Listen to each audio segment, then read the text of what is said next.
జై పూలే, జై Bhim. Okay, thank you.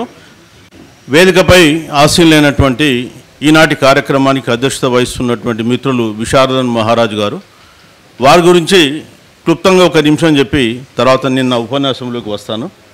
వాస్తవానికి విశారదన్ మహారాజు గారితో నాకు పరిచయం పెద్దగా అంటే ఏం లేదు, కానీ ఇంతకుముందు తాడూరు శ్రీనివాస్ గారు చెప్పినట్టుగా నేను కూడా వారిని సోషల్ మీడియాలో చూసి వారికి ఒక అభిమానిగా మారిపోయాను. ఆ తర్వాత వారిని ప్రత్యక్షంగా కలుసుకున్నప్పుడు మేమిద్దరం కొంత సంభాషించుకోవడం జరిగింది. ఆ సంభాషణలో భాగంగానే మరి ఈ మధ్యకాలంలో 2-3 డయాసులు కూడా షేర్ చేసుకోవడం జరిగింది. విశారదన్ మహారాజు గారు వాస్తవానికి ఒక మంచి సిద్ధాంతకర్త. ఈ కాలంలో మనం చాలామంది నాయకులను చూస్తున్నాం.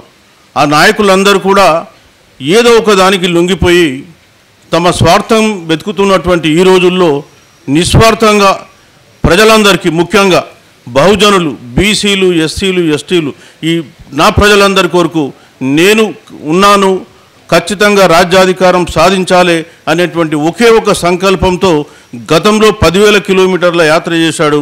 మళ్ళీ ఇప్పుడు 1,00,000 కిలోమీటర్ల యాత్ర అంటున్నాడు. మరి అటువంటి మహా నాయకుడు మన మధ్యలో ఉన్నందుకు మనమందరం కూడా వారికి ఒకసారి గట్టిగా చప్పట్లతో మన సంతోషాన్ని వెలిబుచ్చుదాం. ఇక పోతే విశారదన్ మహారాజు గారు తన సిద్ధాంతాన్ని అమలుపరిచే క్రమంలో చూస్తే కూడా ఇక్కడ మీరందరూ కూడా ఒక క్రమశిక్షణ గల సైనికులుగా కూర్చున్నారు. చాలా సందర్భాల్లో మనం సభలలో చూస్తూ ఉంటాం రకరకాల గొడవలు, రకరకాల కొంతమంది రావడం పోవడం, కానీ ఇక్కడ ఒక డిసిప్లిన్డ్, ఒక క్రమశిక్షణ ఉన్నటువంటి సైనికుల్లాగా మీరందరూ ఉన్నారు. మీ అందరికీ కూడా నా యొక్క అభినందనలు.